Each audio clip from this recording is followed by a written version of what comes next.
है कि गाय भैंस और बकरे की वक़्त तो अब गई।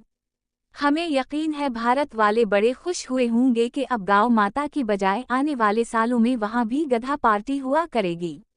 वहाँ गधे को भगवान नहीं माना जाता। किसी ज़माने में एक फिल्म बनी थी, इंसान और गधा, जिसमें अदाकार रंगीला ने भी काम किया था।